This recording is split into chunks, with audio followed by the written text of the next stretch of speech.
Okay, let's do a little meditation. Try to calm our minds. Set a good motivation. Sit comfortably with your spine erect, with a thought to try to stabilize the mind and set a very positive motivation. So watch your breathing.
So you have to do the work yourself of letting go of the discursive thoughts, tying the wild elephant of your mind to the tree-like breathing, as they tame a wild elephant, tying them first to a tree, so they can't just roam wherever they want. So as you're mindful of the breathing, let go of your attention to other things through the force of the mindfulness to the breathing. Whatever thoughts come, you can attend to them later if they're of urgency.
Then bring your attention to your heart chakra if you can.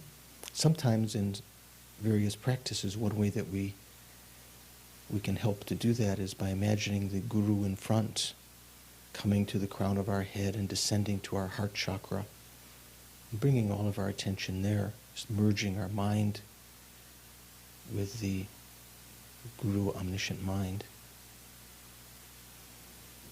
So let go of your ordinary train of thought.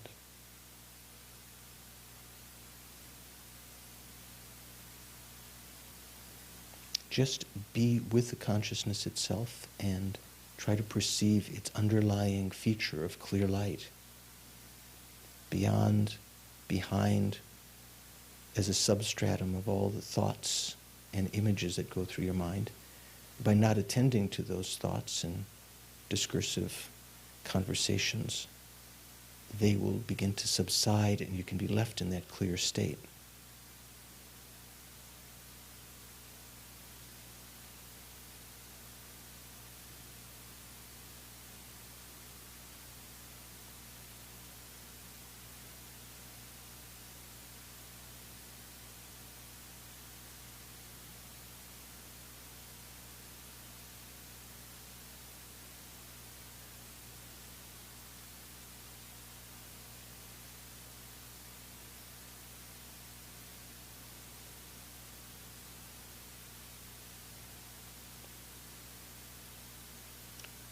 This clear light vacuity of the gross mind is similar to what we might try to simulate during the death process.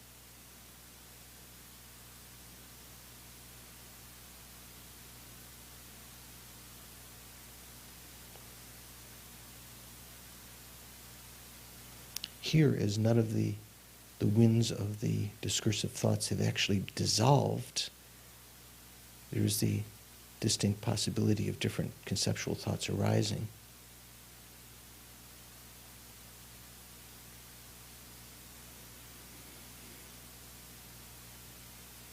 So think up till now, in cyclic existence, I've traveled everywhere from the lowest to the highest realms, never been satisfied with the pleasure, but most of the time I've experienced dissatisfaction and suffering, unwanted situations, being separated from what I had met with that was pleasurable, meeting with things that were unpleasant,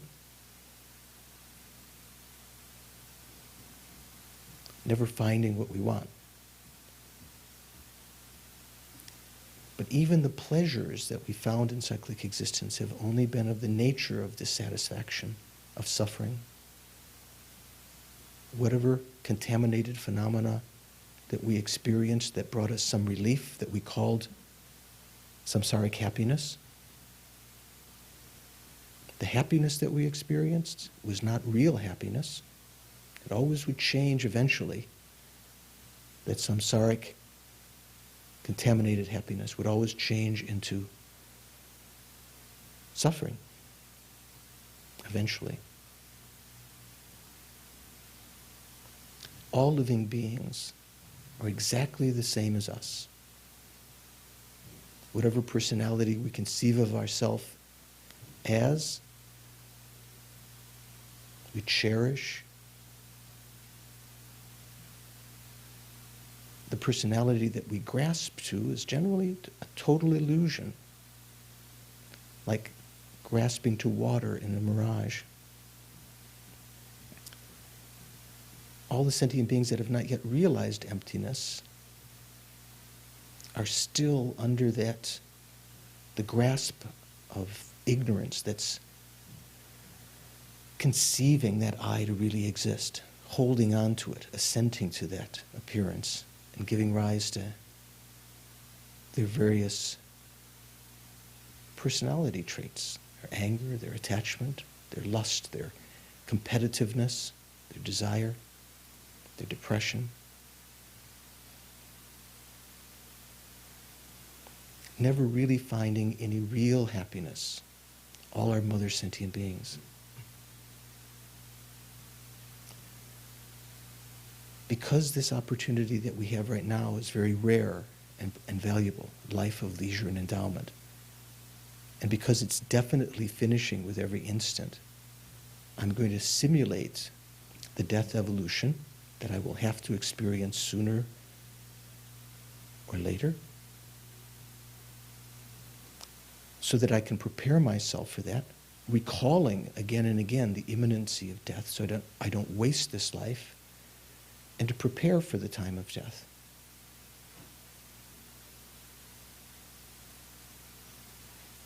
For the sake of all sentient beings, I'm going to meditate on this evolution in order to transform it into the path. Think at my death time, whether I'm seated in meditation or lying, if I'm fortunate enough to have a slow death and I'm not overcome by various pain relievers and things that cause my mind to become less mindful, as the earth element first absorbs, my body loses its vibrancy and color.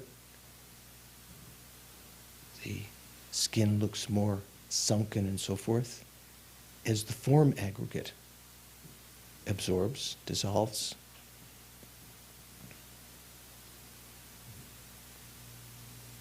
the I faculty that supports I consciousness loses its ability to support I consciousness, and my vision becomes hazy. And at this stage, the basic mirror-like wisdom dissolves.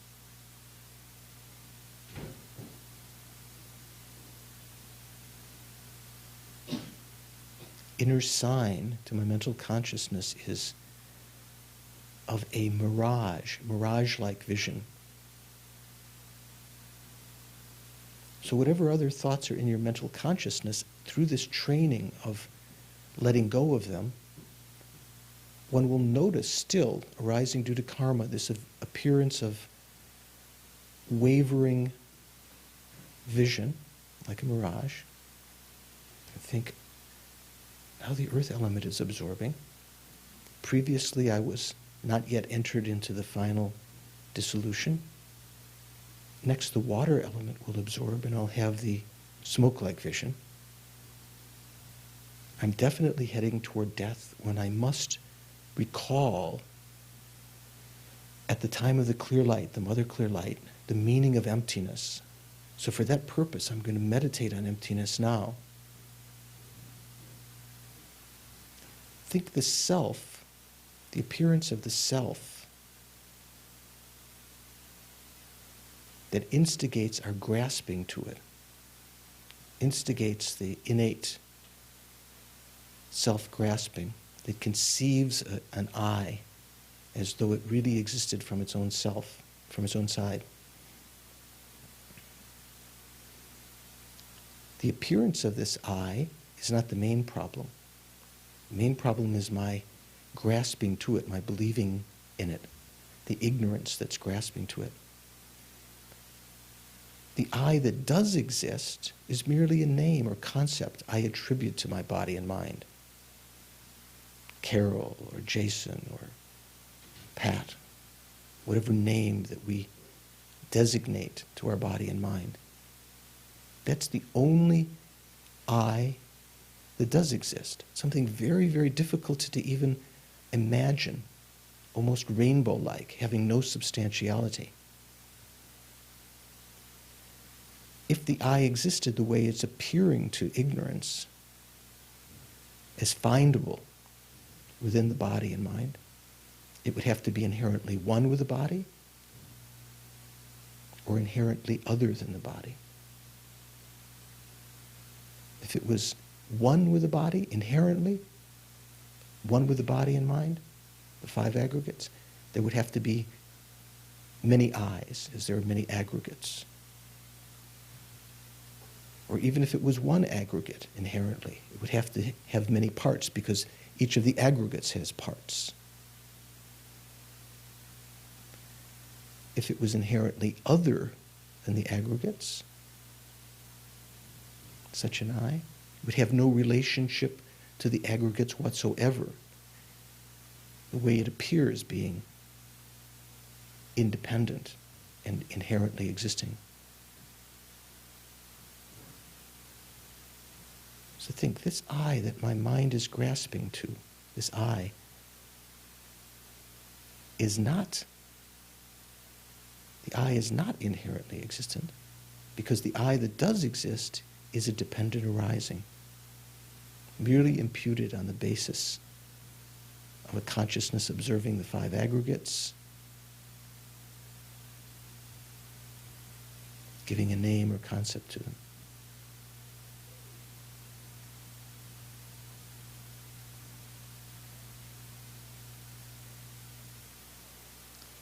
So to your mental consciousness, there arises just a vacuity, like the clear light, but here induced by that thought, that analyzing consciousness. The implication of this vacuity to our mind at this time is that the I that was being grasped to previously does not exist at all. It is utterly void of existing the way that it appears.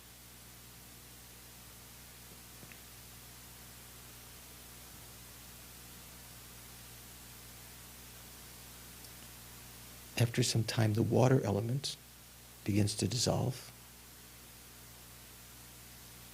The fluidity of the body begins to dry up.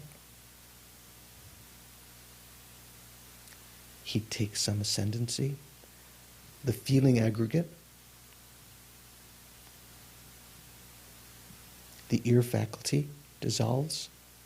The ability to hear degenerates.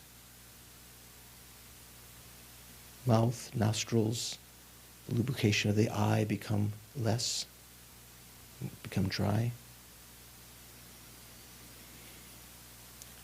The basic wisdom of equality absorbs.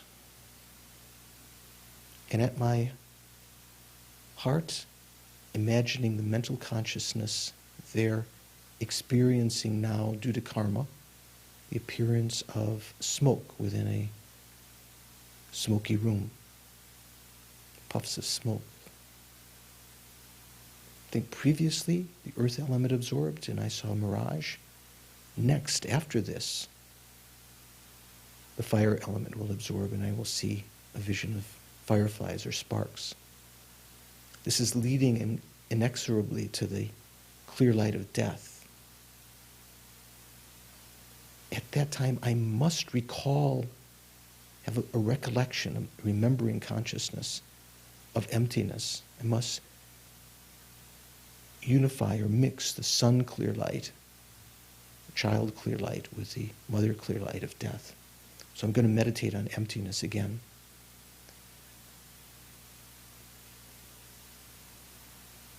So even the five aggregates that are the basis for imputing the I, they too are empty. The form aggregate can't be found in any of its parts, the arms, the legs, the torso, the head. It's just a name designated to those parts. And although to my mind, when I think of my body, my form, there seems to be something unitary existing from its own side, findable.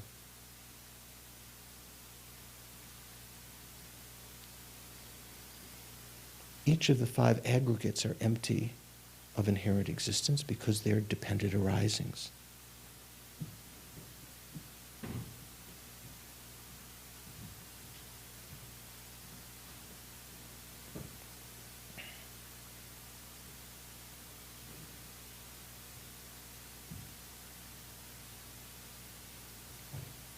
Then even if we're able to meditate on emptiness, after some time, by the force of the fire element now absorbing, the discrimination aggregate also,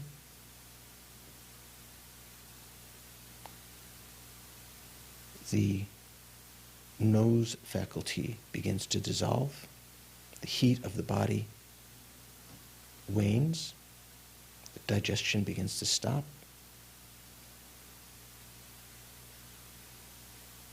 the basic wisdom of analysis, individual analysis absorbs. And there appears to my mental consciousness the appearance of sparks in a black area, or fireflies, perhaps stars.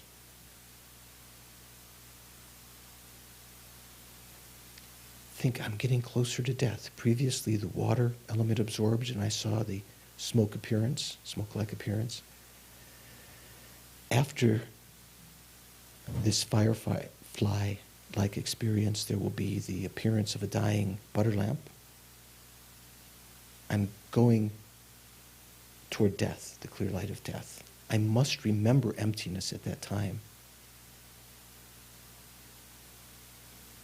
Just think all of the companions and friends that I might desire this lifetime, the fame and so forth, possessions.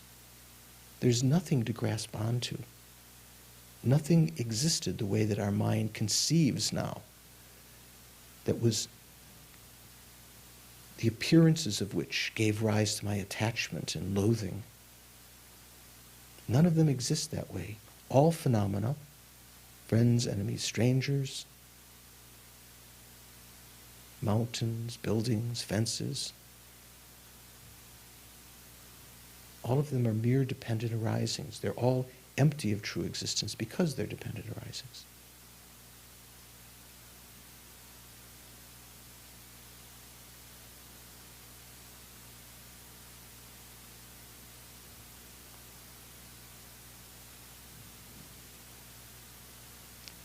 I think I'm getting closer to death as now the air element begins to dissolve.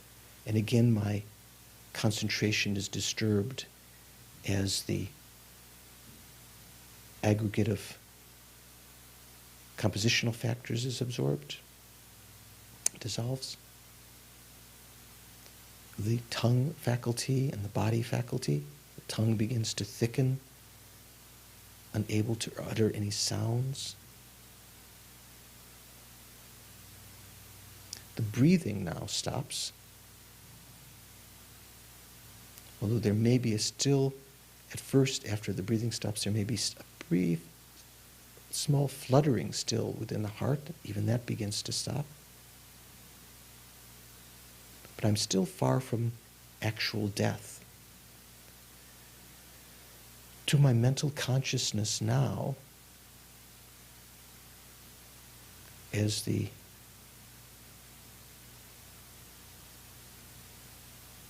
basic wisdom of accomplishing deeds absorbs, to my mental consciousness there appears a subtle vision of light, similar to that caused by a butter lamp that's reached the end of its fuel, sort of fluttering bluish red.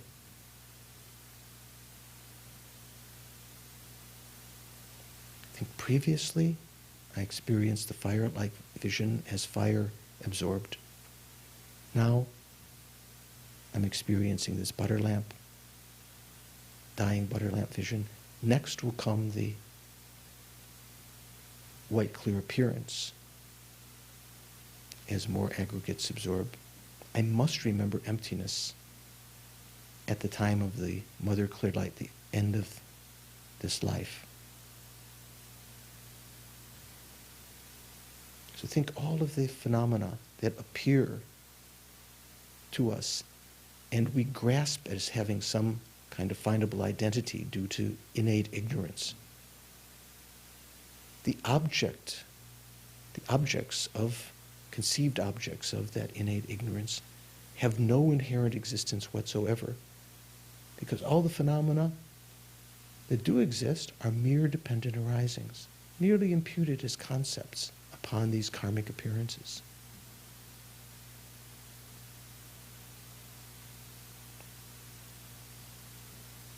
Our mind is calm and strong, no grasping, as now the consciousness element, consciousness aggregate begins to dissolve along with the wisdom of Dharmadhatu. The second part of this vision, of the next vision, occurs, similar vision, as the 80 indicative conceptions also dissolve. All conceptual, gross conceptual activity, conceptualizing mind, dualistic appearance dissolves.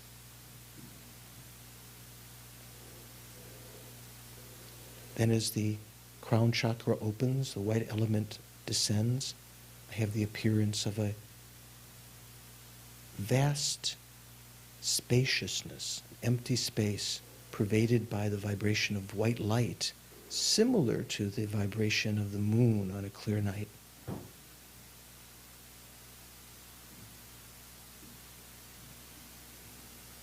even though the appearance of this whiteness seems to be there from its own side, like all other appearances, I'm spontaneously recalling now that too, like all appearances,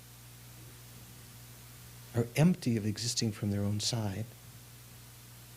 And this appearance of vacuity pervaded by white light induces the meditation on emptiness.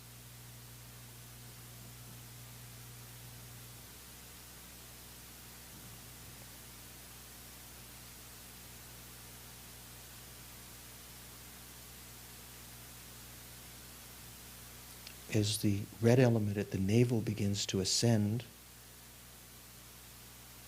I now have the copper red-like increase, greater vacuity, subtler appearance to the mind, like a red vibration of the sun in a sky. And again, that induces the meditation on emptiness, the mindfulness of that, the meaning of this vacuity. There is no red existing from its own side. No phenomena exists from its own side. The self, the aggregates, others.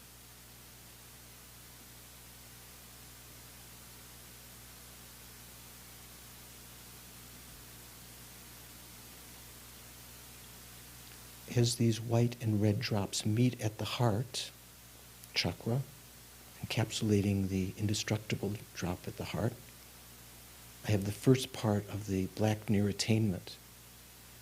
Now the clarity of the mind begins to have a vibration of darkness within it.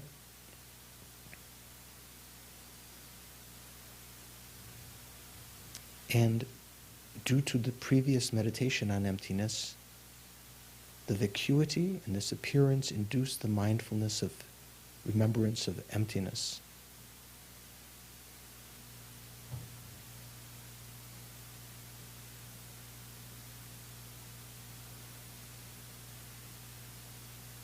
Slowly, as the white and red drops absorb into the heart chakra and all of the air is absorbed there, I begin to first have the second part of the black near attainment without any sense of mindfulness now, as though swooning or falling into a faint.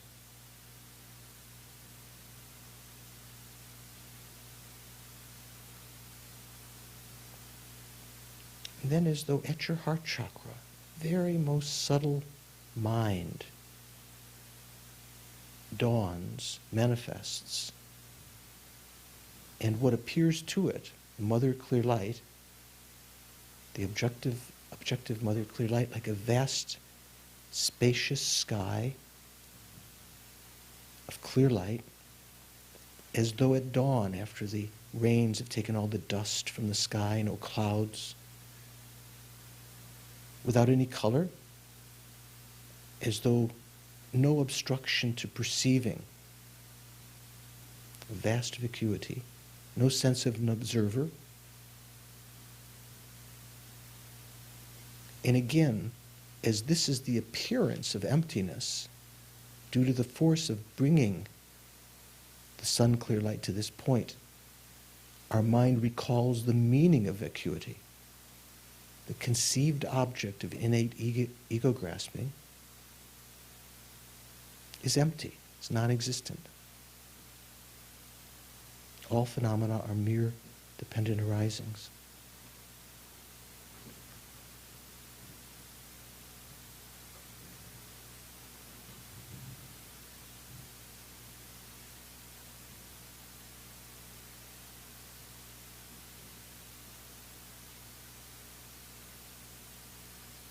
There is no I, no self, no I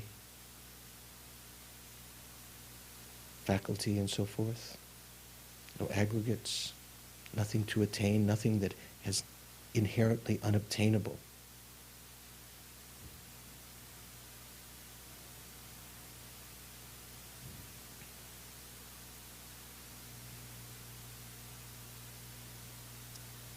At the Mother Clear Light, after some time, a slight quiver of the subtlemost wind element the mobility of the mind, causes us to enter into the reverse order, enter into the bardo state. First, the black near attainment. We already have a spontaneously born, spontaneously achieved bardo body with all its limbs. The red increase, white appearance, the 80 indicative conceptions arise, aggregate of consciousness is filled, the primary consciousness. Compositional factors aggregate comes as the air element again reemerges, the fire element, discrimination, water element, feelings, and the earth element, the solidity of the body along with the form aggregate. And we find ourselves with a very, very subtle bardo existence, no longer remembering our past life as an ordinary being, unless we've, through the practice of the path, can recall this whole process, keep mindfulness through it. We wander with very often very fearful visions for some time. It might be minutes, it might be days, it might be up to 49 days in the intermediate state. If we were going to be reborn as a human, the womb birth, the southern continent, we are in the presence of the mother and father, or what appears to be the mother and father, the fertilized egg. And depending on the gender that we are to take birth as, we're either attracted to the mother or the father.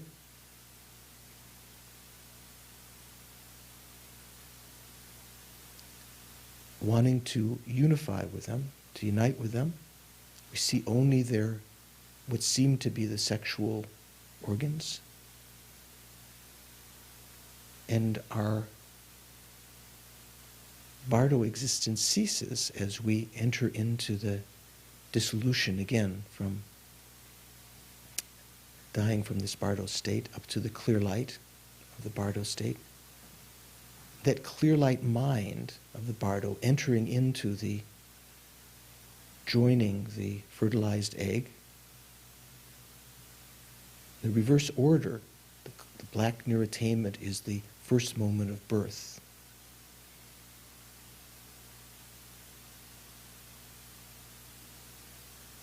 Red increase, white appearance, the 80 indicative conceptions, the butter lamp appearance to the mental consciousness, and so forth, as we slowly over some period of time take possession of that, our mind actually taking rebirth within the fertilized egg.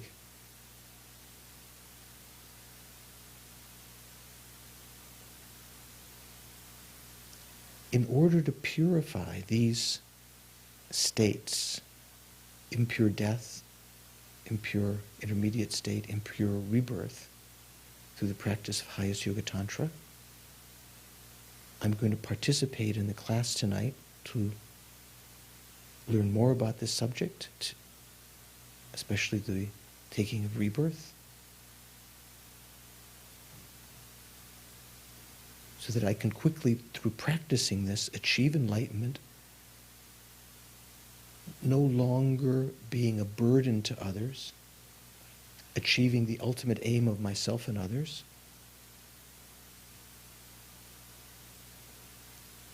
So for that purpose, I'm going to participate in the class tonight.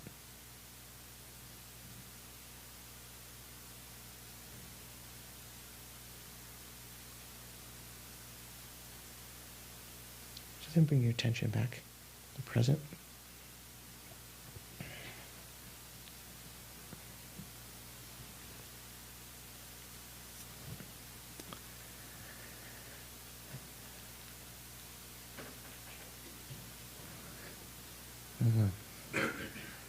So I've forgotten, we have some guests. I've forgotten your name. Your name? D.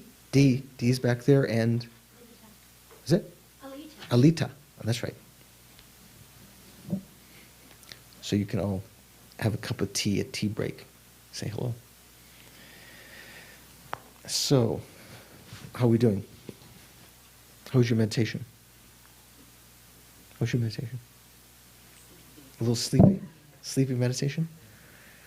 I'm not sure that constitutes meditation. Then. I'm not sure. So what can you do when the mind starts getting sleepy? You can either just go with it, or you can try to revive the mind, you know. Like there are many times in, in doing long retreats and meditating, long RIM retreats, especially after lunch, or maybe you've just had a bite to eat on your way over here or something, when there's some digestion taking place, and then the mind starts to, or just because of being tired, fatigue, the mind begins to sink. So what's useful is just by the force of your determination to revivify the mind and try to hold on, that can reverse that kind of tendency of the winds coming in and losing your clarity of the mind. So it's something you can actively do. Once that when you're sleepy during meditation, one way to counteract that is to visualize your mind at your heart, and then slowly push it up your central channel and out the top of your head. Like shoot it out the top of your head. You push it out with what? Well, I mean, just like. Yeah, no, I know what you're just too late. But it sounds a lot like POA. Well, this is something that can be done when you the first thing you should try to do is revivify the mind by thinking positive thoughts. How lucky we are to have a perfect human rebirth, how valuable this is. This is the first step. If your mind was being scattered, on the other hand, the two main obstacles is losing the object because your mind is going to something else. So there you try to sober the mind, so to speak, by thinking death is imminent. How long do I have? Who knows how long I have to live? I could find out tomorrow I have some irreversible disease and will die in a short time. So to sober the mind, if the mind is excited and going to other things. If the other main fault, that the mind is sinking, you try to vivify the mind, first of all, by thinking of perfect human rebirth, bodhicitta, of of His Holiness the Dalai Lama, Lama Zopa Rinpoche, the great gurus, and how fortunate it is that we have this opportunity to practice, and that can vivify. That's first step. Second step is that you try to then, if the mind is sinking, try to keep the mind, hold your mindfulness rather than letting the mindfulness become lax. Squeeze a little bit. If the mind has become too excited, you don't want to squeeze the mind, then you loosen up a little bit. Okay? So that'd be the second step. Third level would be different kinds of things like you'd mentioned. There was supposedly Padampa Sangye mentioned that in extreme cases, when these other things don't work, this is sort of the stages you should go through. You don't immediately think, oh, I'm shoot my mind, blow my mind, or whatever you say. So you can imagine your mind at the heart chakra as a little ball of light, and visualize the central channel, and as though up in space, up in sky, just shoot, as though going up into the sky, and your mind just merging with the clarity of a clear sky. In the same sense that, when the next step after that would be to get up, in an extreme case, get up and look at the sky.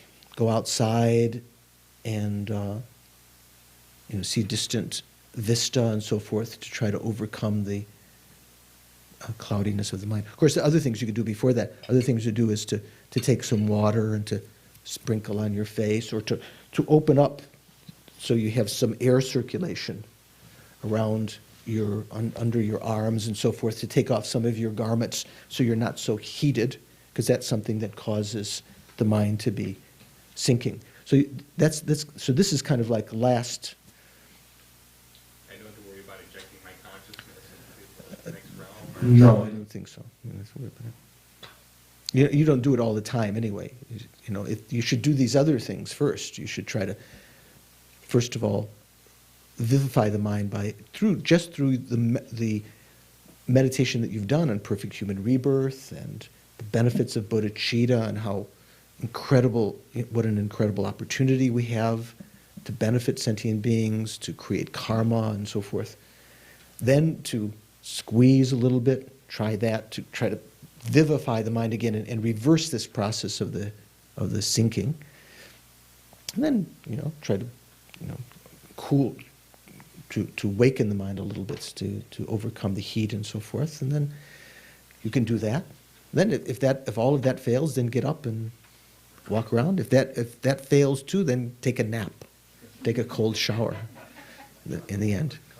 Chocolate-covered coffee bean is also highly recommended. Okay. Yeah, done.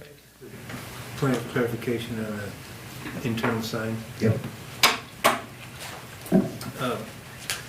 In Jeffrey Hopkins' commentary here, at the fifth dissolution, Which page are you reading? page 18, top of page 18. Okay, so this is fifth preface. cycle, we call it. Internal sign. At first, burning butter lamp, then clear vacuity filled with white light. Previous to that was the sputtering butter lamp. So, and I notice we don't always mention that. Sputtering butter lamp. In the fourth, yeah. And then it almost sounds like he's saying this butter lamp appears sort of in a normal state, then you go to white vacuity.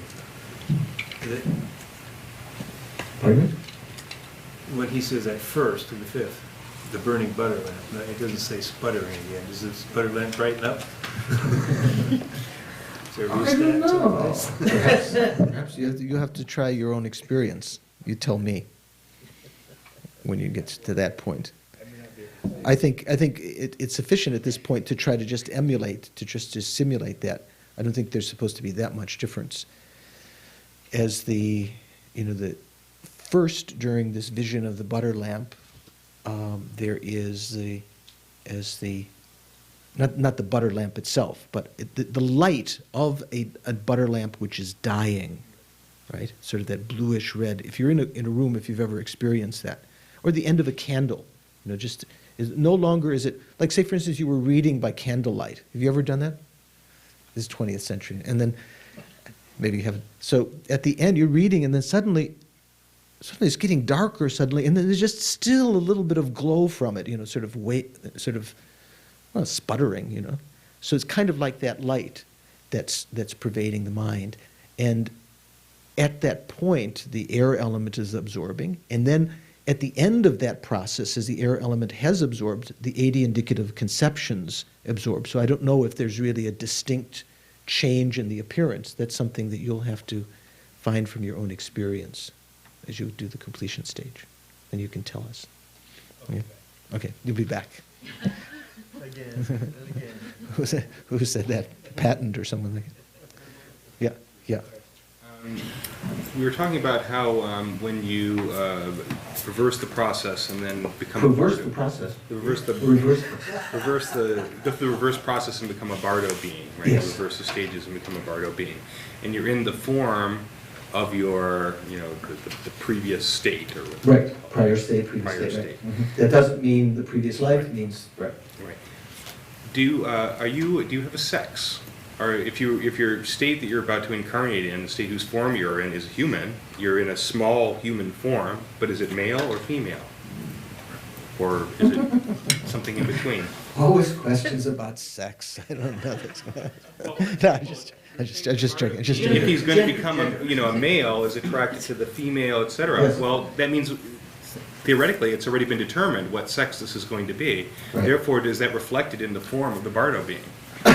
Not absolutely sure. I think so. I think because all of the organs are complete. So I think that would also, although usually faculties means the 5 outer faculties and so forth, I think also there would be a gender, but I'm not absolutely certain. So it's something you can check in other texts. When you have these kind of questions, some of them, what one of my teachers, Serkon Rinpoche used to say, you know, when sometimes you go to teachings with the great lamas and there wouldn't be the time for them to go into great detail about everything. And so you'd feel frustrated. You wanted to have all your things cleared up. And Serkan Rinpoche would say, even if one Buddha doesn't, answer all the questions, the succeeding Buddhas will answer those questions, you know, fill in the details. So you can think these are things, as we're learning these subjects, there'll still be some doubts, some things not completely clear. Even we might have some misconceptions about some things.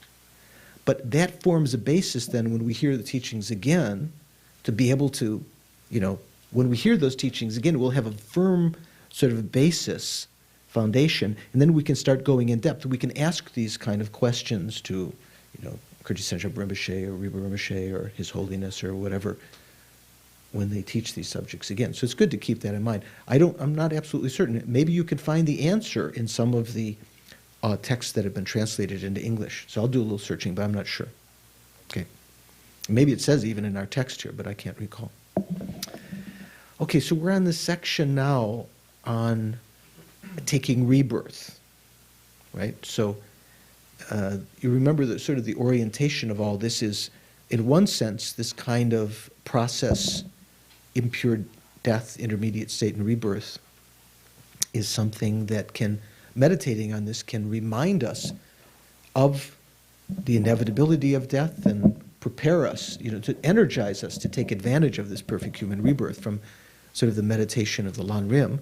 From a tantric point of view, these meditations are something you try to simulate in the generation stage.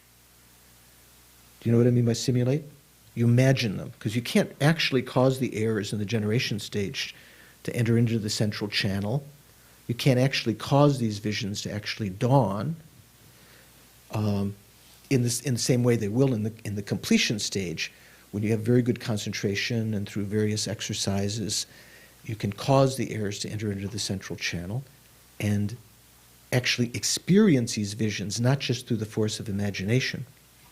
So this is what we're trying to get familiar with them now, so that in the generation stage, when we practice this, we get familiar with this and we ripen the ability to recognize these things at the time of the completion stage. They're called ripening factors. Okay. So, where did we get last time? Page 61? 60? 60 and a half? No, 60, down at the second paragraph up, the first moment of mind. Okay. Okay, so let's start from that. Listen, this paragraph right before that says, the signs from mirage to clear light occur. This is talking about what? The Bardo being dying? All right? And a continuation of a similar type of clear light makes, in the center of the mixed semen and blood, the connection to the new life. So there's a difference here between connection to the new life and taking of rebirth. Here it says the taking of rebirth. You actually are reborn. Rebirth and the establishment of the near attainment of the reverse process, black near attainment, are simultaneous. Remember, the actual achievement of the Bardo state took place at the moment of leaving the clear light of death and entering into the black near attainment, right? So similar kind of thing here. Although the Bardo being has come into the fertilized egg, their consciousness enters into that, their clear light mind is actually making connection with that fertilized egg. And then from that moment, you're still a Bardo being in that clear light, but the next moment, as it starts to move out of that clear light, the black near attainment, you have taken rebirth in that egg. This is considering if you talk about rebirth in the womb, in a fertilized egg in the womb, right? So that's where we'd gotten last time. The first moment of the mind of near attainment is the basis of designating the verbal convention birth state or birth existence. Remember we talked about these various, one of them was called prior existence or prior state.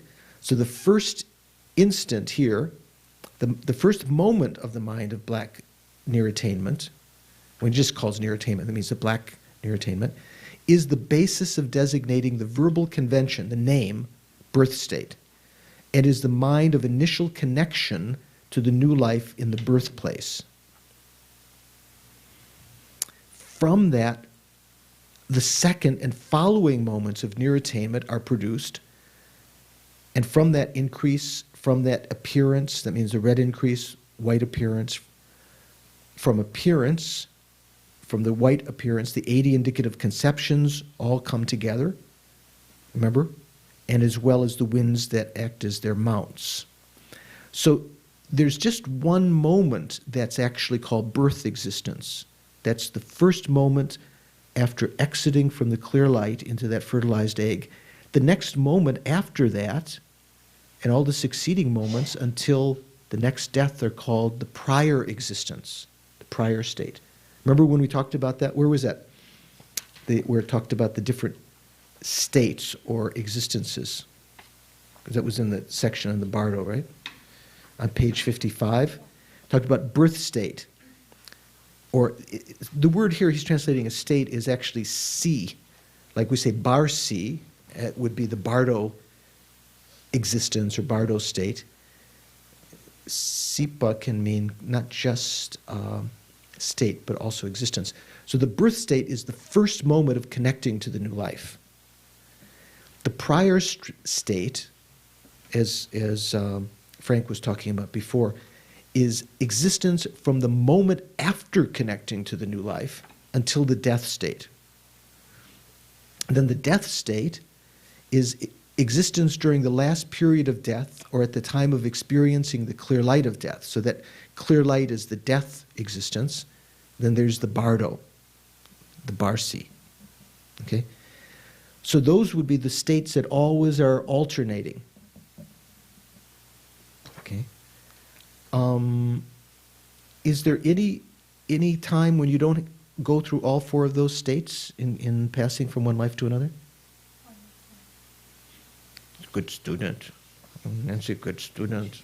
She said formless realm, but to make a whole sentence, if you took rebirth into the formless realm, how could you take rebirth in the formless realm? Could you just make prayers before this lifetime to be born in the formless realm? What's the karmic cause? Michelle, do you know? To be born in the formless realm? You know. Come on. Remember we talked before? Do you know, Mark? Certain strength of meditation? What certain strength of meditation? Very high strength. Very High strength. Extra strength. Extra strength. Sounds good. What were you going to say? Or David, you were going to say? I was just gonna, almost like a certain realization in your meditation. That Meditation emptiness stabilization. You have to take rebirth in a state, you have to create the throwing karma to born there. So that's a good thing to remember, right? What's the throwing karma to be born in the formless realm? Or in the form realm? Those are called immovable. Remember when we talk about karma in the Lan Rim, sometimes we talk about virtuous, non-virtuous, and what? Unpredicted or neutral karma, right? That's usually what we're talking about. Sometimes we talk about meritorious, non-meritorious, and immovable or unfluctuating. So almost, meritorious, almost the same as virtuous, not exactly the same, because immovable karma or unfluctuating karma, do you know what that means, Venerable? I'm not sure for it. Okay. Immovable karma is when you create the karma that can only ripen in a particular realm. And that usually is just the karma to be born in one of the form absorptions or the formless absorptions, the form realm or the formless realm. So how do you create that karma? Do you know? How do you create the immovable karma or unfluctuating karma to be born in the first form realm? The concentration? Yeah, first concentration. Same as for first realm. Not just to have that meditation in this lifetime, but actually to be born in that realm. So you are a form being. Do you remember? Stabilization. So if you're very stabilized this lifetime, you do a lot of yoga. You know, like Hatha Yoga, you're very stabilized, balance on one foot. Form. You have to achieve that the karma that throws you into the realms, form and formless realms, are the actual and the preparation to those concentrations. You actually through shine, through shamatha, tranquil abiding, and penetrative insight, you analyze and you separate yourself from the desire realm, and you enter into the preparation to the first concentration, almost the actual first concentration. That creates the throwing karma to be born in the first concentration. Does that sound familiar? I was mentioned that before. So it's throwing karma is the to be born in any state, you have to have the throwing karma, and immovable karma is created by that special kind of meditative absorption that is reached in one lifetime, that meditative state, through tranquil abiding and penetrative insight. Okay. So, okay. From the wind that is the mount of the mind of appearance, what does that mean? The mind of appearance, the white appearance, has its own mounting wind, right? A subtler wind than the grosser winds that are coming later. From it, a wind is generated that has a special capacity for acting as a basis of consciousness. So that's when the consciousness aggregate is going to appear. The primary consciousnesses are now emerging because the winds that act as their mount are coming out from the mind of appearance. From that wind, a fire constituent that has the special capacity for acting as a basis for consciousness is generated. From that, a water constituent. From that, a earth constituent that has such a capacity. So as your capacity may be waning, maybe we'll take a short break and drink some tea. Supreme Emanation Body turns the wheel of Dharma. Okay, there are other emanations. In the sutras, they talk about different emanation bodies, like the craftsman-like emanation body and so forth.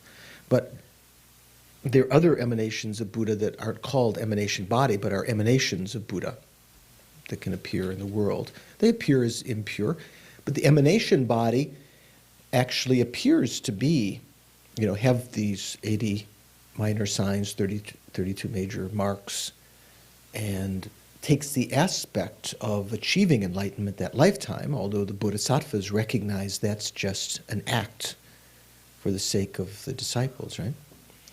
So even in this degenerate age, we don't have the karma to see right now emanation body. Even if the Buddha were to appear as an emanation body now, we wouldn't have the merit necessarily to perceive them. This is like kindergarten or something like that.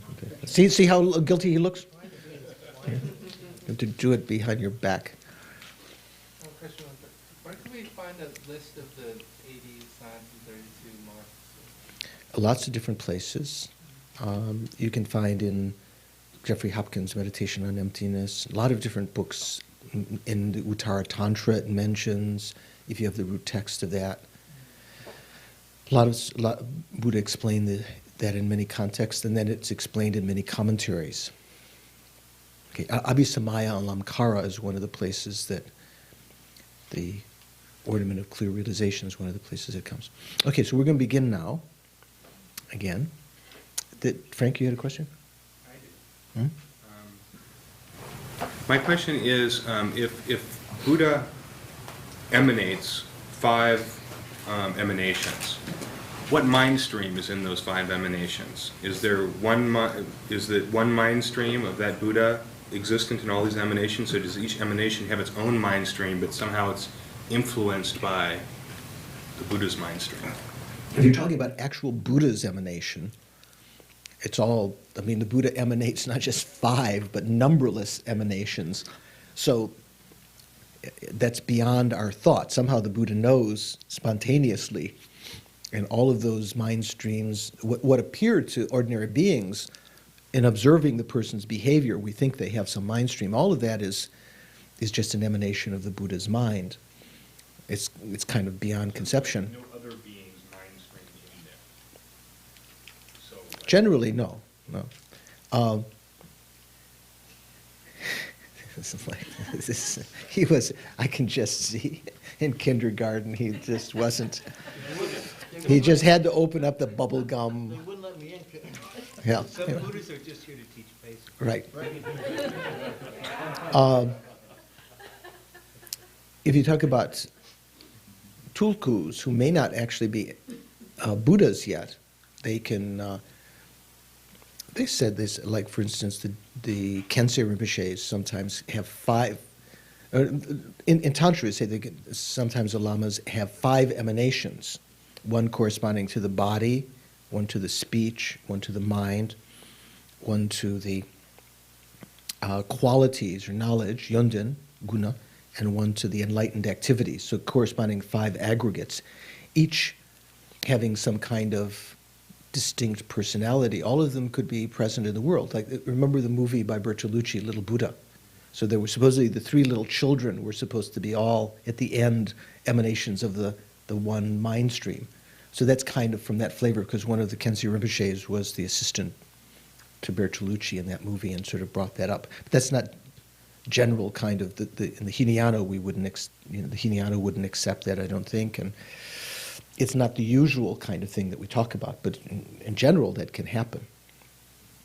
I think there was a story of one famous Lama once, some very high Lama, and he was sitting and they started chuckling and just laughing, without any particular context. And the disciple said, "What are you laughing about?" And he said, "Oh, it's funny, one of my emanations in this other world system just did this, just did this or that." It's just, what a card, something like that. So I'm not sure how autonomous, they all have, in a certain sense, a certain kind of autonomy, at that level, a certain little bit separation. But at the point of Buddhahood, everything is totally, the Buddha's mind is conscious of all of those at the same time. Okay. So we're still in the womb here, okay? So from the wind that is the mount of the mind of appearance, a wind is generated that has a special capacity for acting as the basis of consciousness. So as in the footnote there, is just talking in one of the other texts, it talks about the wind, the fire wind, the, what is it called? Water wind and the form wind and so forth. With regard, excuse me, with regard to the door through which an intermediate being, a Bardo being, enters the womb, when it says the door, what does that mean? Like, is there a door that the Bardo being enters? It means the entrance into that next life. So in this is talking about something distant before entering into the fertilized egg. So Nagabodhi was one great being. He wrote a text called The Ordered Stages of the Guhya Samaja Sadhana. Sadhana is what we usually translate as means of achieving. A sadhana, you do a sadhana, some of you have sadhanas to do. Sadhana is, in Tibetan we say druptap.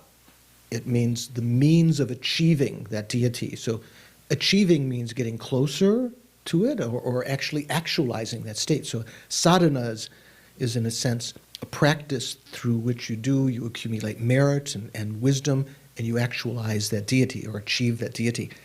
So this is talking about the means, they'll say, the ordered stages of the Guhya Samaja Sadhana. In Nagabodhi's explanation of that, he explains that the Bardo mind enters through the door of Vairochana. So Vairochana's door is, I don't know where that is. That means the top of the head, because the crown chakra is associated with the Buddha family Vairochana, right? And the throat chakra is associated with what, generally? Amitabha, and the heart chakra, Ekshobhya, the navel chakra, Ratnasambhava, and the secret place chakra, Amoga Siddhi, the 5 Buddha families. Remember, I don't think there's any basis for calling the 5 Dhyani Buddhas. There's just sort of New Age from Lama Govinda's time, calling that, but they're really called the 5 Buddha families. So Nagaboni's explanation of the Guhya Samaja Sadhana says that it enters through the crown chakra, whereas in the Samvarodaya Tantra and in the Vajrashekara Tantra, they explain that the Bardo consciousness enters through the male's mouth, through the father's mouth. That means the parent to which, talking about birth in the womb, enters into the father's mouth. Therefore, initially the intermediate being enters through the male's mouth or the top of the head, or there's other ways too, and emerges from his secret place, the phallus, entering the mother's lotus, the vagina. This is one way that it can happen. In other words, as the bodhicitta, the semen, is being emitted, the Bardo being can enter into the father's mouth, goes down the central channel, out with the semen into the egg in the mother's womb, in the mother's vagina. The consciousness, well, where the egg is not in the vagina, right? It's going to the semen will migrate up to wherever the egg is located. The consciousness of the dying, that's one way that it can happen. That's not the only way. It can also enter in when the egg and when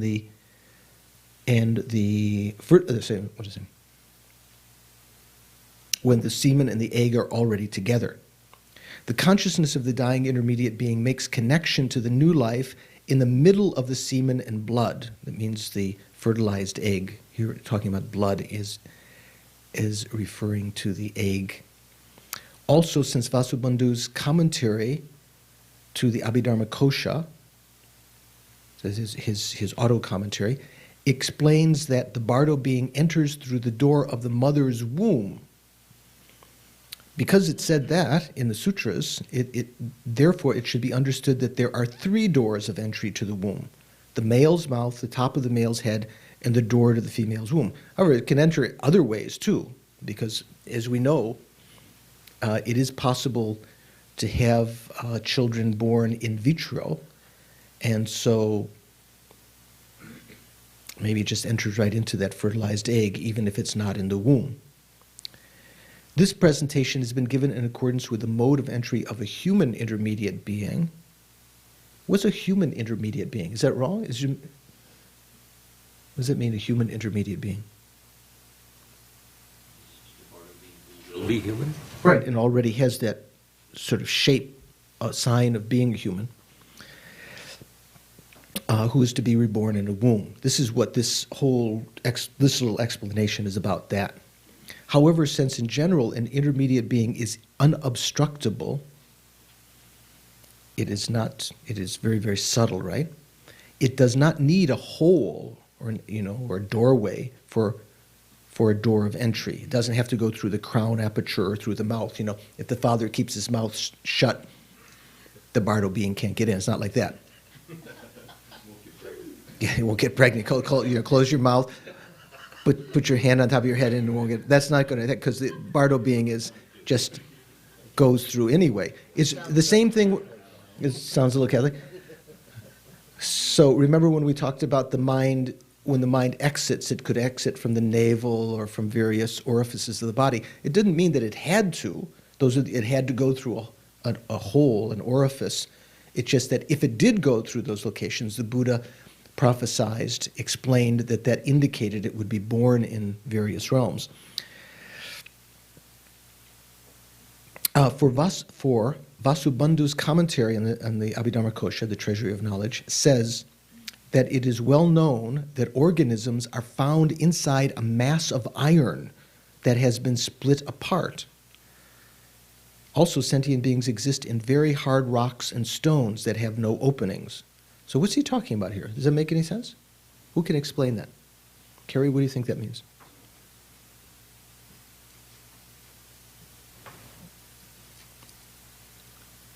You have no idea?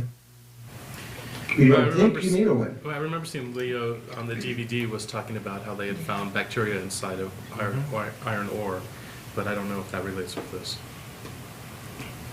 So it depends on whether bacteria are sentient beings, right? It just says organisms. Does it say sentient beings? Yeah. Or they imply That's sentient right. beings by organisms? Well, here I think it's referring to sentient beings, so organisms that are sentient beings. Well, I would think nature spirits would probably be able to reside within Pardon? minerals. I would think nature spirits might be able to reside within minerals. Well, yeah, but what it's talking about here is that if you were to, sometimes it's the experience of people over the ages that if they broke rocks apart, there would be seemingly no entry point on the rock, that there might be organisms alive inside. And even within a piece of steel, did it say iron or steel? What did it say? Iron? So when we talk about the different ways of rebirth, this is not talking about rebirth from the womb. When we talk about rebirth from heat and moisture, do you know what that means? Like, what are the different kinds of rebirth state? Remember the different kinds of rebirths? Like in the Vajracharaka, the Vajrakara Sutra mentions, and all the sutras talk about. Birth from womb, birth from egg, moisture and heat, spontaneous. So the four kinds of rebirth states. Spontaneous rebirth is like rebirth in the hell realms or in the bardo and form and formless realms and so forth, spontaneously. Where can you be born from the womb? Can you be born from the womb in the hell realm?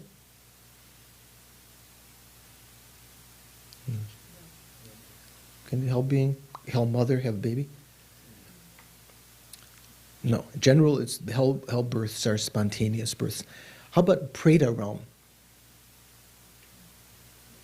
Spontaneous or what? From whom there's stories of the Preta mother with all of the children, who was the origin for Buddha's admonition for the monks and nuns to give food offerings and so forth. So in general, they can be born from the womb. Maybe there's some other kinds. Maybe they can be born spontaneously also, or some other kinds. Animals are born womb. Some are born from womb. Some are born from egg. Also in the animal realm are insects, according to Buddhist understanding, even though the word animal might have something, a different meaning in biology. So how are insects born? Usually when we talk about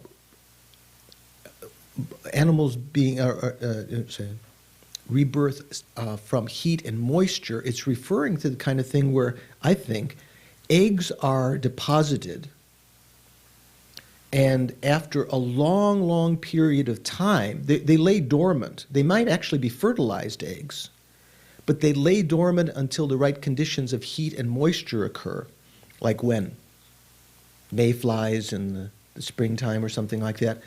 And the heat and moisture then provide the cooperative condition that vivifies that, and then I think the consciousness enters. It's not as though consciousness is entered into that fertilized egg, the last season, and just remains in that for a long time. I think it enters in at that time. And when they say heat and moisture, those are the kind of the vivifying factors that cause that. So amongst the animal realm, there can be all the four kinds. There can be birth from womb and egg and heat and moisture, because the insects especially, and it can be spontaneous birth as animals, although that would be something special. Then the human realm, generally from the womb. Remember we talked about in the sutras, it talked about there were times when beings were born from heat and moisture and from eggs, and of course spontaneously. It is possible, although they're a little more rare. How about in the God realm, in the Deva realm? How are beings born?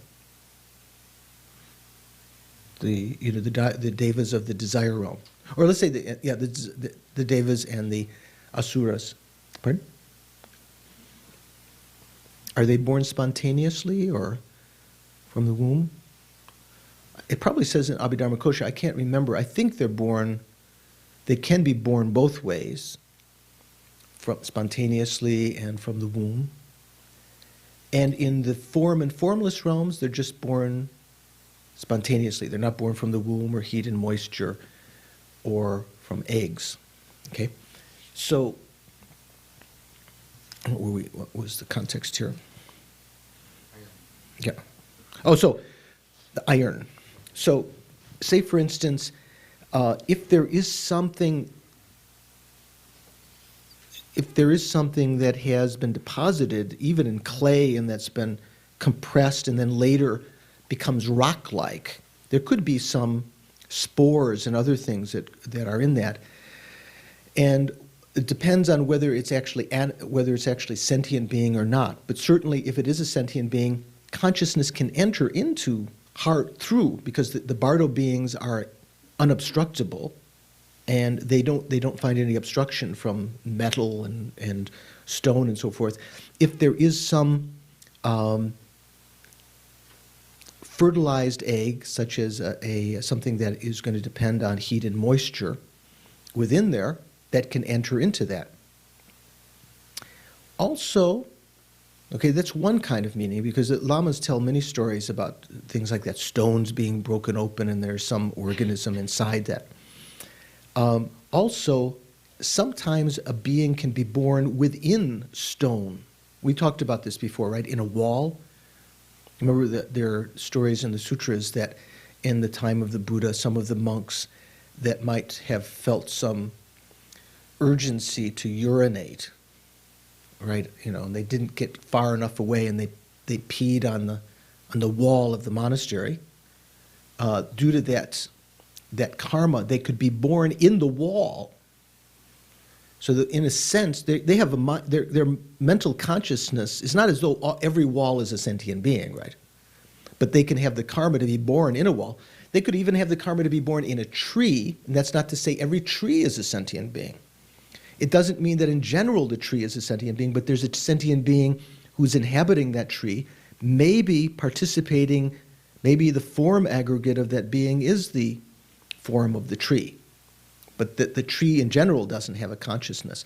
Same way a wall in general doesn't have a consciousness.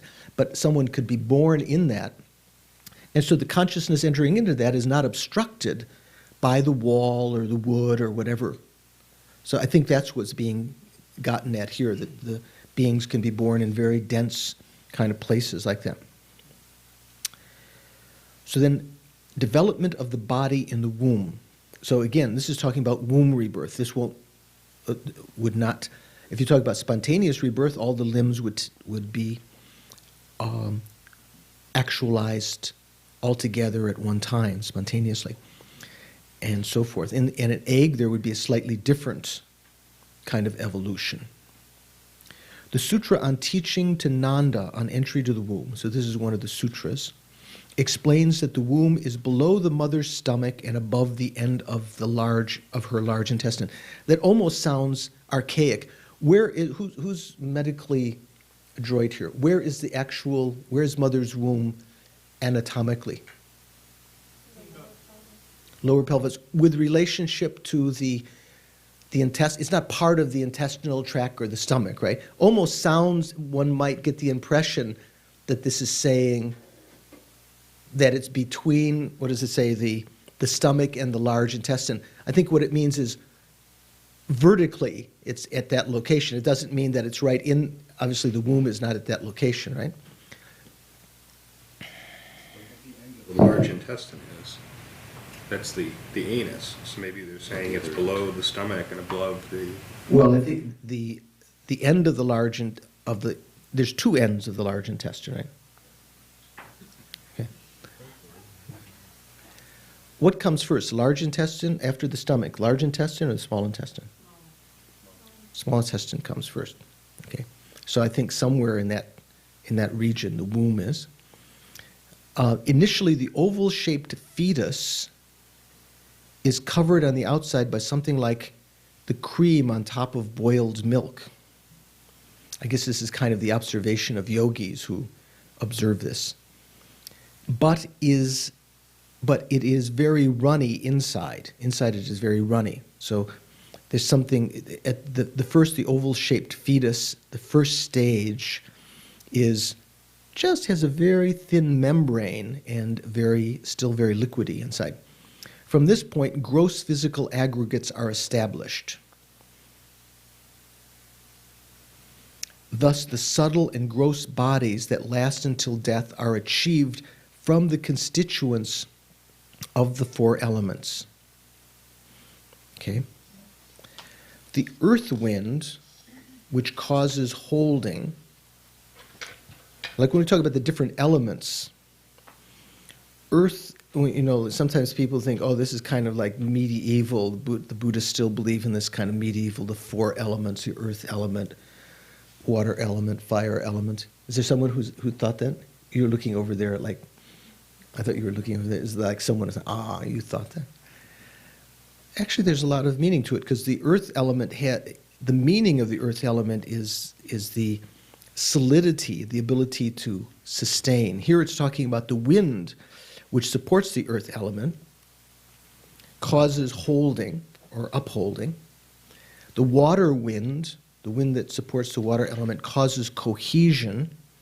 So when we talk about water, that's one of the factors of water. The definition of water is that which is wet and cohesive.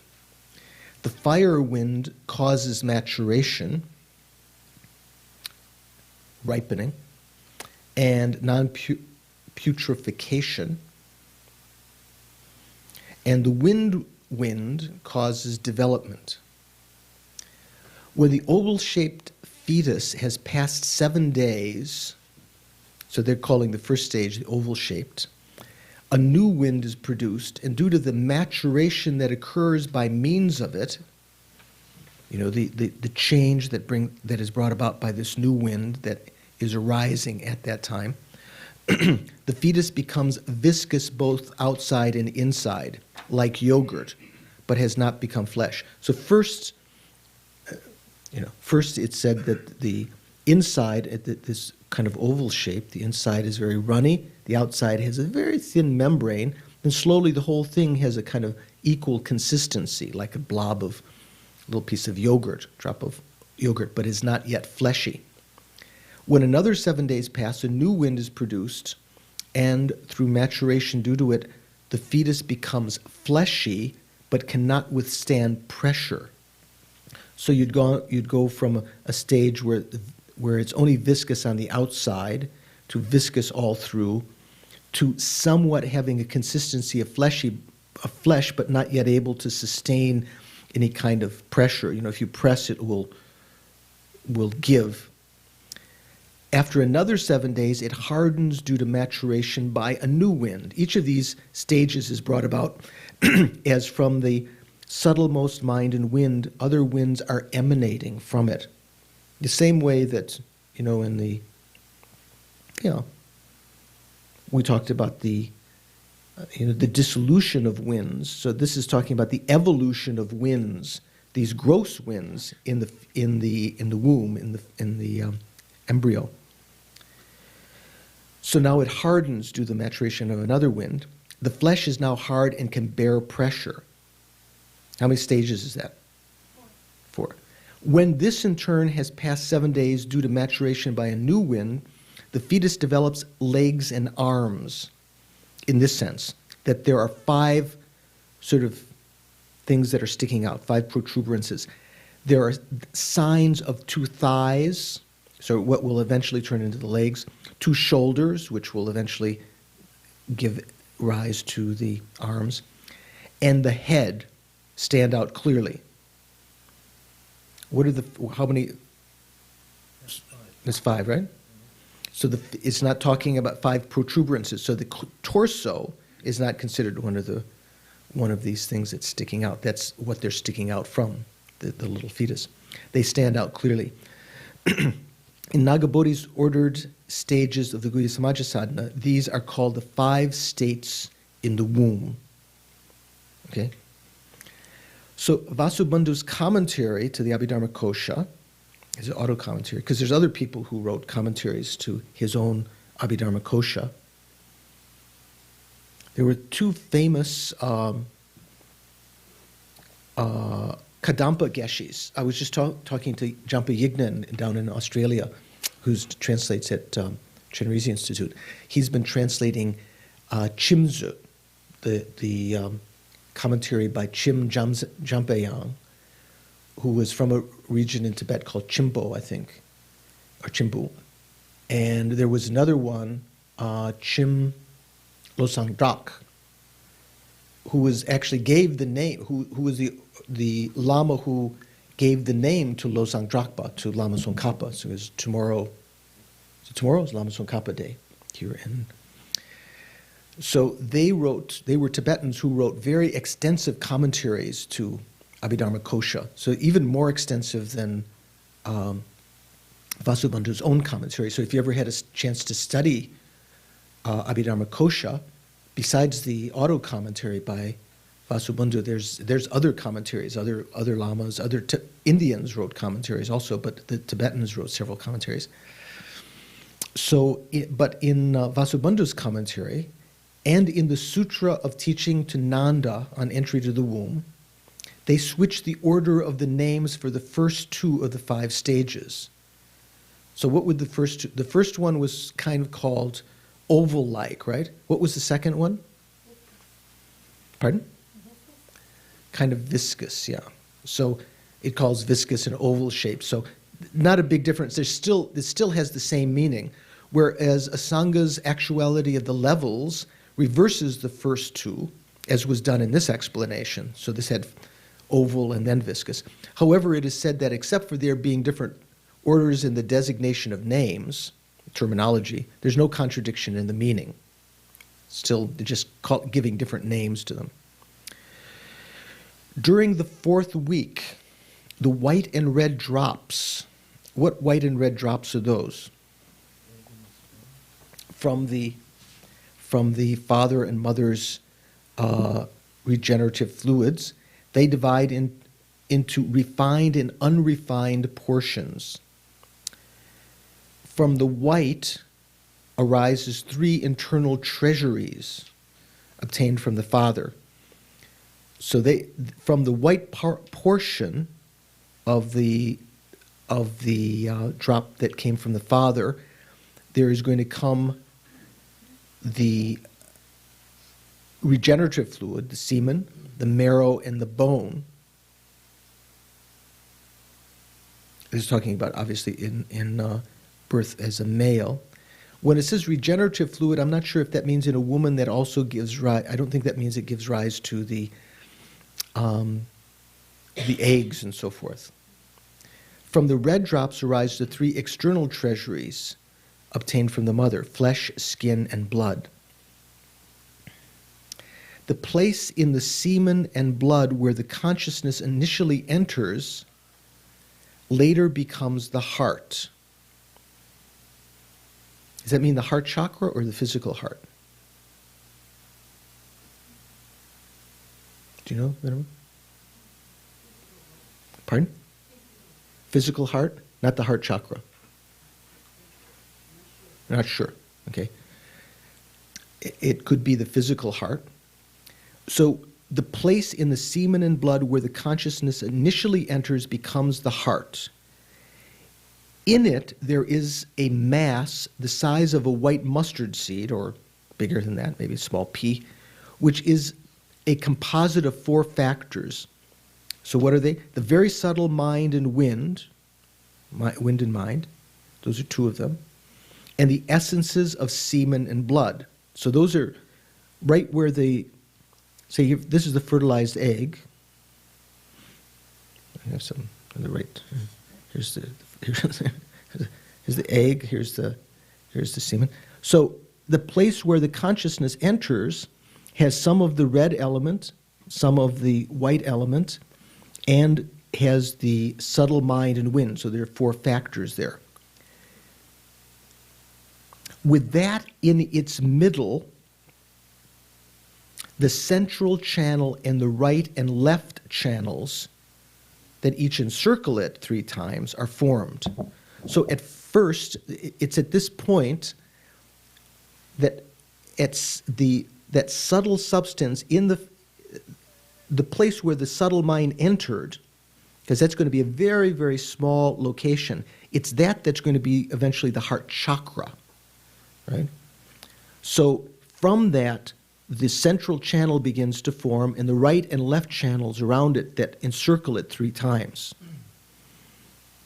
Each of them encircle it 3 times, so they call it 6-fold or 3-fold circling, right?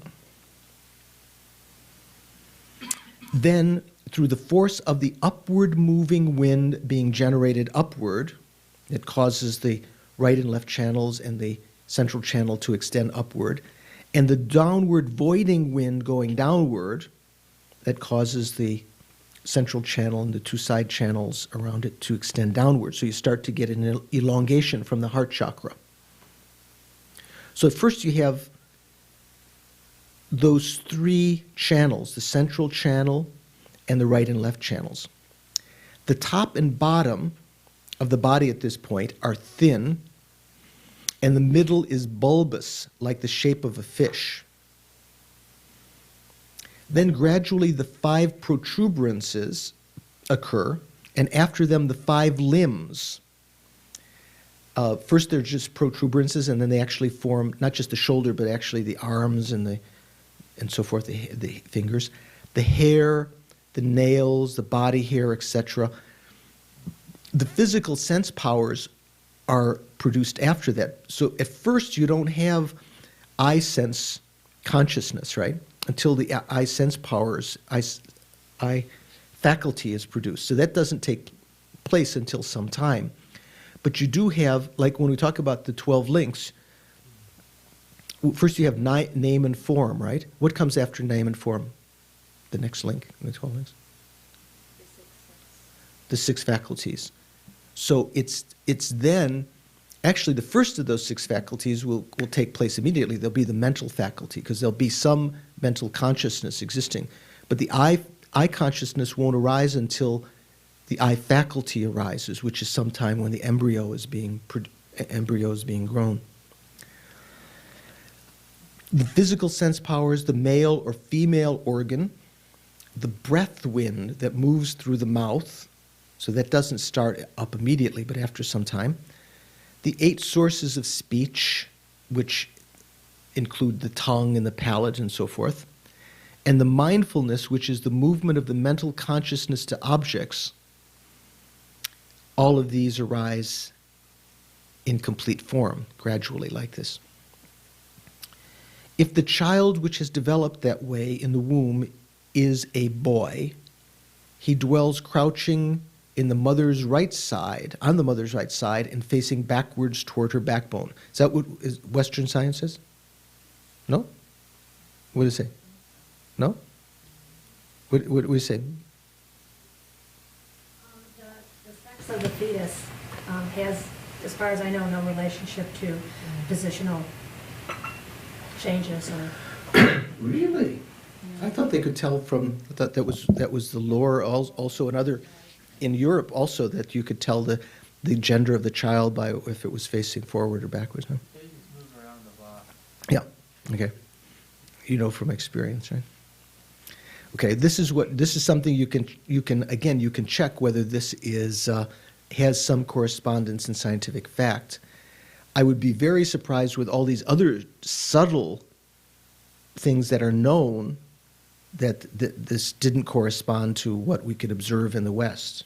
It might also be referring to what happens early, like right when the embryo is formed. People don't even know they're pregnant at that point, so we wouldn't know which way they're facing. Michelle? I was just going to say, I would imagine that they would have known this from miscarriage, from people miscarrying and that kind of thing at different times of, gestations and stuff, so that they would, they would know. Mm-hmm. But I mean, this other, I know that there's a lot of myth about, how you carry the child in different cultures. People think that it's going to be a boy or it's going to be a girl if it's higher or lower. But I would think that they would know the rest. So this is something perhaps you can, those of you who have some other sources, you can check whether this corresponds to anything that we recognize at some stages. With regard to the length of time spent in the womb, the Sutra of Teaching to Nanda on entry into the womb says that birth occurs at the end of 38 weeks. What's the Western, what do you call it, gestation period? Is that the correct term? Yep. What's the 40 weeks. There you go. 40 weeks? 9 months would be, so what do you usually figure a month is 4 1/3 weeks, right? No, well, I mean in our months, 4 1/3 weeks, right? Otherwise you just say 4 weeks, 28 days, right? So 4 1/3 times 9 is what, 36 and 3, 39 days, or 39 weeks. What did you say, 40 weeks generally? Something like 39 to 40 weeks. Okay, 38, okay, let's see what it says here. It says that birth occurs at the end of 38 weeks. This would be 266 days. This is talking about weeks, well, weeks, yeah, always 7 days. Asanga's actuality of the levels adds 4 days, saying that birth occurs after 270 days. Who knows, anyone know what they say in the West? Because of course the gestation period can vary, right? Depends, obviously, there could be, but in general, what did they say? You said 40 weeks? So what would that be? 200 and, what? Can you multiply? 280 days? What are we saying here? 270 days. The Samvarodaya Tantra refers to a mind possessor that emerges during the 10th month, so after 9 months. These three agree in taking the period as 9 whole months, a month being 4 weeks of 28 days. Here in this context, when we talk about month, the word for month in Tibetan is dawa, which also means moon, as our word month comes from word for moon. Moon. Dawa means moon, like Chandra in Sanskrit. So, but our months in the West, in the calendar now, usually they don't have 20. We go by the solar calendar, right? So a month can have 30 or 31 days, sometimes 29, even 28 days, right? Depending on leap year or whatever, 20 February. But in general, 30 or 31 days. So it's like 4 1/3 weeks or something like that. But here, when we talk about, in this context, when we talk about month, it always means a lunar month, 28, approximately 28 days. Let's see, where was it? And part of a 10th month. It should be noted that the days mentioned in the Sutra on teaching to Nanda on entry into the womb and Asanga's actuality of the levels refer to full days and not certain dates when it's talking about, because you could interpret the Tibetan as meaning the 10th or something like that instead of 10 days. And the months refer to a period of 4 weeks and not calendar months, like in the West, January with 30 days has September, April, May, and November, or whatever. During the 35th week, the body, that is to say the aggregates, constituents, sources, limbs, secondary limbs, hair, nails, and so forth, the sources of speech, such as the tongue and palate and so forth, and the mindfulness, which is the mental consciousnesses engaging objects, are complete. So 35th week, the embryo is, what do you call it, the embryo? What do you call it at that time? Fetus. What's the difference between embryo in Western terminology and fetus? I think an embryo stage you really can't differentiate it from other animals. It looks pretty undifferentiated. Maybe it doesn't have the 5 But from Western terminology, still looks, that's the fetus, still could look like a similar kind of fetus of a fish or some other animal, right? So at this point, it's looks like it's complete in the womb. In the 36th week, the child comes to dislike the womb and generates a wish to leave. 36th. Counting? George is asking, he wants to check so he'll be ready when Carrie's the 36th week. In the 37th week, it generates a discrimination of bad odors and filthiness. so it becomes even more unbearable to be in the womb at that time. When we talk about the suffering of, in the Lan Rim, we talk about the suffering of taking rebirth. One of the sufferings is living in the womb for these 9 months or whatever number of weeks.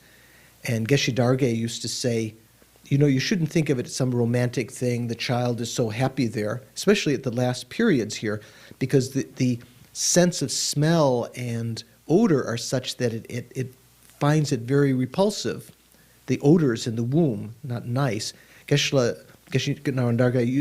Darge used to liken it to being locked in the toilet of an Indian train for 9 months. That's descriptive.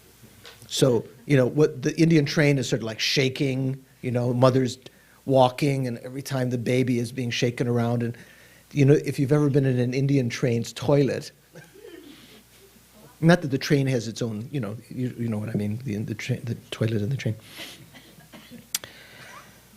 Okay, in the 37th week, it generates a discrimination of bad odors and filthiness. Finally, in the 38th week, a wind called secondary, which is generated from the former actions, from former karma, arises, whereupon the body of the sentient being in the womb turns upside down. Right? Up till then, the baby is facing upward, and then at that point, the baby turns. I'm not sure it turns this way or turns down, because the head is not going to be facing down, right? What did the mothers back there say? Yeah, they face down near the end. And this says in which month, in which week, the 38th week or something like that, right? I never turned around. You never turned around? You came out the wrong way? They had to cut my mom off. Yeah, okay. So you didn't, this secondary wind, you didn't have that secondary wind. I'm an incomplete. Okay. I won't comment on that. With its 2 arms contracted, it approaches the door of the uterus from the mother's womb. Then a wind called facing downward, which is generated from former karma. When it says former actions, it means former karma, arises, whereupon the sentient being in the womb is forced into the vagina with its head down and feet up. At the end of the 38th week, it emerges outside and becomes an object of ordinary sight. So that's not called a birth, right? Usually in the West, we say the baby is born when it comes out of the womb. But from this, when does birth take place from the Buddhist perspective? Yeah, when the first instant of the black near attainment, when the mind enters into the fertilized egg, that's the actual birth. Like, what was the actual death state from this point of view? Clear light of death. But that could last some period of time. This birth state is just one instant. And so this other is all this is still the prior existence now. From that birth state, up, even when coming out of the womb, it's not differentiated as a separate state here. They would say that the day of conception would be the birthday. In a sense, so in the Tibetans, Tibetans usually say that when you're, on what we call so when you're born, you're 1 year old. But I mean, you're 9 months old. But so when your first birthday, they call you're 2 years old. So you're 1 year old. So in the Tibetan calendar, you always have to calculate differently. So how old are you in Western years, Georgie? On Friday, I'll be 28. No kidding. Oh, okay. So Tibetan age, you'd be what? 29. 29, and that's one of the Geklo, isn't it? One of the Geklo? I don't know. Okay. At the end of the 38th week, it emerges outside and becomes an object of ordinary sight. Successively, the 5 stages after birth. I have to be a kindergarten teacher in this class. Now I'm going to have to put Don separate, just Crash and Don are just...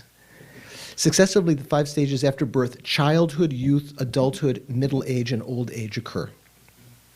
Okay. So we can go over that a little bit. If some of you can do some research about Western stages of in the gestation. I can try to get some more information in the Tibetan tradition next time. Formation of the channels, winds, and drops. So this is talking about the subtle body, okay, the subtle Vajra body. Initially, 5 channels of the heart form simultaneously. So this five channels is not what you usually would think. The central channel, the right and the left channels, as well as the triple circle of the east, the front, and the desirous one of the south. Triple circle of the east and the desirous one of the south. So the channel wheel at the heart is composed of a central channel. So if you talk about the chakra, the heart chakra, I need something here, the heart chakra, okay? My rosary. So we have the central channel that's already been forming, right, earlier. It's from the heart, it starts to extend up and down. The central channel, and then let's say the central channel is in the middle there, okay? It's the central channel, something substantial, not just space. These are the right and left channels around it,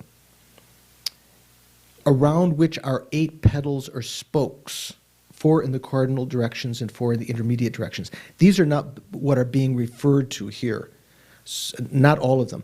So at the heart chakra, there will be emanating out 4 channels in the 4 directions, the 4 main directions, and then halfway in between, those channels, first there come out 4 channels in the 4 directions. Each of those split so that at a little further distance away from the heart chakra, there aren't just 4 doors. It's like as you were in the heart chakra looking out, first you'd see 1 door in each of the 4 directions, like the doors of a mandala. And then each of those doorways, as though hallways, they would split in 2. So that as you got further away from the heart, right immediately there are 4, but quite close there are 8 doors. So usually we call those the 8 channel petals of the heart chakra.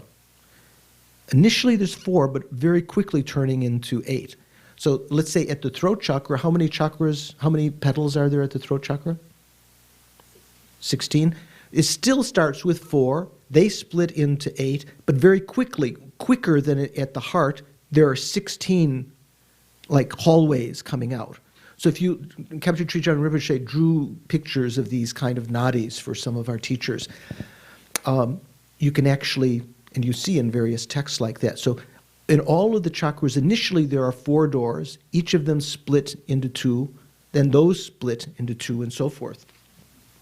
So here, this is mixing several things together. So let's bear with us just a second more. After that, 3 channels form simultaneously. The free of knots channel that abides with and behind the central channel. So that's not part of these, the central channel, the right and left. Okay, there's something that let's say if this were, how can I put it so facing you? Okay. So if this is the central channel and this is the right and left, or vice versa, and the spine, let's say this is the spine, the central channel is just in front of the spine, right? This is the back, up this way. So behind the central channel, there is another channel called the channel free of knots. So what would that would indicate? There's not the chakras, they're not the knots formed by the right and left channels around it. Then there's another channel called the householder or household one of the west, back, and the fiery one of the north, left. So these are 3 more channels. These are called the 8 channels that initially form at the heart. So those, when it says when it talks about the 8 channels that initially form at the heart, it's not to be confused with the 8 channel petals. Okay, so some of them are some of them the heart, the 8 channel petals? It looks like it. What are they? Okay, let's go back. what are these 8? There's the central channel, the right and left channels, and what else? Those are 3. Then later there's going to be 3 others. There's 2 more now. The east channel, pedal, I think, this is coming out from the heart chakra. We'd have to almost do a 3-dimensional. Let's say this is the heart chakra, okay? And so we do it this way. This is, put it in my tea here. So imagine this is the central channel is here, and the right and left nadis are here, right? So the central channel and the right and left are 3 of these 8 that are initially formed at the heart. Then also the east, the eastern direction, the front, is called the triple circle, and the desirous one of the south. So, like when you give the names of the, like in some of the sadhanas, you talk about the desirous one and so forth. That's the name of one of the channels. So that pedal that's coming out from the heart chakra to the east is called the desirous one. The one that's coming out, to the south is called the desirous one. To the east is called the triple circle. So now we've got the left and right, the central channel, that's 3, the triple knot, and the desirous one, that's 5. And then the free of knots channel that's behind the central channel, not part of the central channel, that's now what, 6? I mean, they're all, it doesn't say the particular order, but I think the central channel and the 2 side channels come first. Free of knots channel that abides with and behind the central channel, the household one of the west, and the fiery one of the north. So the west and the fiery one, these are called the 8 channels that initially form at the heart. So 4 of them are the 4 doorways, right? Then there's 3, the central channel and the 2 side channels, and 1 is this other one that's behind the central channel. Does that make sense? So of these 8, 4 of them are 4 of the petals, the 4 doorways, the initial doorways to the heart chakra. There is the central channel and the right and left channels. That makes 7. And then this channel right adjacent to the central channel and behind it, called without knots. So these are not, when it says the 8 channels that initially form at the heart, it doesn't mean the 8 petals. Of these 8, 3 of them is the central channel, the right and left, then the 4 main petals, and then 1 behind it. Then the 4 channels of the cardinal directions at the heart split into 2 each. This is where you'd get the 8 petals, right? Each of the petals is like the doorway that I was saying that comes out, it splits off. And so that if you were looking down, if you were inside the heart chakra, looking down there, you would see, first of all, there's an entryway, and then it splits off. So there are 2. A little further out from the center, there are that what originally was 1 door now are 2, and each of them divide into 2. So a little ways outside the central channel, there are 8 petals or 8 doors. But usually, when we talk about mandalas, you always talk about the 4 doors. That's talking about these 4 main entryways to any one of the chakras, and at each of the chakras, there are initially 4 coming out, and then they split up into 8. Okay? Then the continuations of the 8 channel petals of the heart split into 3 each. So there'd be 24, right? Forming the 24 channels of the 24 places. So this has some significance in Tantra, talking about the 24 places. Each of the 24 splits into 3, making 72. Sounds like a number you remember. Each of these splits into 1,000, forming the 72,000 channels of the body.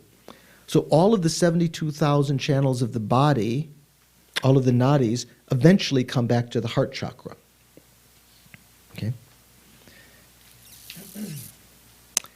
There are 5 greater channel wheels. We've talked about this before. The main ones, the wheel of great bliss at the top of the head, which has 32 nadis coming out, petals, or what else are they called? Spokes. Sometimes they're called spokes, sometimes they're called petals. That's usually white in color and so forth. The wheel of enjoyment at the throat, which has 16 channel petals, it doesn't mean, they still start out with 4, and they split into 8, they split into 16, but it splits more quickly into 16 than at the heart chakra, let's say. And also the crown chakra splits into 32 very quickly, so that's why it's said to have 32 at the crown. So the wheel of enjoyment at the heart, usually associated red in color and so forth. The wheel of phenomena at the heart, I said the throat before, wheel of enjoyment at the throat. The wheel of phenomena at the heart has 8 channel petals. It's the heart chakra. The wheel of emanation at the navel. Remember that was one of the questions on the midterm exam. Why was it called the wheel of emanation? Which has 64 channel petals. So it divides into 64 very quickly. So that's one of the places that the winds can get into the central channel very efficaciously. So if you hold the vase breath at the navel chakra around there, the winds can enter in. There are many more doorways very close to the navel chakra. It mentioned how although one of the heart has 8 petals, it splits off to the 72,000. Mm-hmm. Do the others split off to the 72,000 as well, or do they just end at 32 and 16 and 64 and so forth? No, they all have interconnections. I'm not sure if some of them are more. I'm not sure. I think all of them end up, they all divide out into 72,000, but I'm not absolutely certain. It's something you can check in some of the tantric teachings that we've received. So that's something I'll have to check also. I'm not sure. The wheel of sustaining bliss is in the secret region, which has 32 channel petals. That's at the bottom, equivalent to the bottom of the spine. It's still in the central channel in front of the spine. So those are the 5 main channels that are associated with the 5 Buddha families. Then the wheel of wind between the brows, which has 16 channel petals. So this is a little bit unclear sometimes. We during the teachings with Kirti Sanchab Rinpoche, sometimes he said it was at the brow, but then it looks like it really is, if you were, it's at the level of the brow, but between the crown chakra and the throat chakra. Because usually this is called the brow aperture, and there's no nadis there. This is usually called the brow aperture. This is called the aperture of Brahma. And also the top of the head. The crown chakra is below the aperture of Brahma, right? Where the central channel goes up and begins to turn down. Between that and the throat chakra, some lamas say at the level of the brow is this brow chakra. Here, the terminology in Jeffrey's translation here sounds as though it's up between the brows, but I think what it means is between the brows, but within the central channel, further back between the crown chakra and the throat chakra. The wheel of fire between the neck and the heart, there's another chakra there which has 3 channel petals, and the wheel in the middle of the jewel in the head of the phallus, which has 16 channel petals. So these are 3 secondary ones, so they talk about 8. So let's leave it there for the time being, and we'll continue next time. Lots of interesting things. I'm going to have to do some research. Maybe I can Google. Maybe you can Google about the gestation period. Yeah, and we can see if this. I thought someone in our class. Oh, Daniel used to be in our class. Daniel was a nurse, right? None of you are in the medical profession now. Yeah, I know. I saw him today. Yeah, Carrie's a nurse. Carrie, aren't you in the medical? Okay. Yeah. So But you don't know about the gestation period in Western medicine so much. You don't deal with childbirth so much. No, I got a lot of teaching in the Qigong class about the theories of channel formation in the early stages, but if the baby sticks out, it's a male, is what our teachers say. Some of the women who are walking out really pointing out are the males. I don't think Is there a drawing of what you just went through though? You can draw Or it. an illustration of? You can draw it. I haven't seen a drawing yet. Okay. Yeah, you say you have. If you approve it, What? I'll put in a drawing of the channel. Oh, I see. Of the channels. He's talking about. I thought he was talking about the stages. What are you talking I'm talking about? about what you just went through. Well, we just went through the book. What are you talking about? The channels. I mean, Yeah, the channels we can draw. There's no problem. Okay, let's dedicate the merits or demerits. We can't. Can we dedicate the demerits? No, we should dedicate. I'm not sure. If you created negative karma, there's ways to transform that into virtue by thinking I'm going to experience this for the sake of sending beings. But theoretically, we've created some virtuous karma this evening due to the motivation, due to the throwing motivation at the beginning that sort of gave the general tenor of the whole activity of the class, and the temporal motivation. At various times you might have been moved to think of Dharma thoughts during that, but mainly the karma is created by the motivation at the beginning. We've created virtuous karma.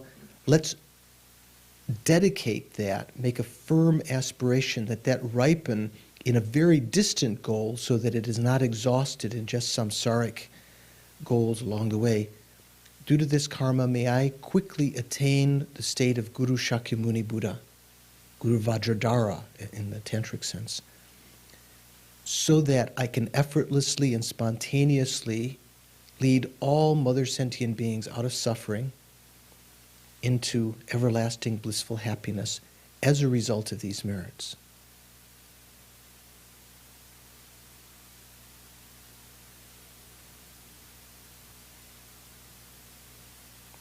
And then try to seal that with a meditation on the emptiness of the three spheres.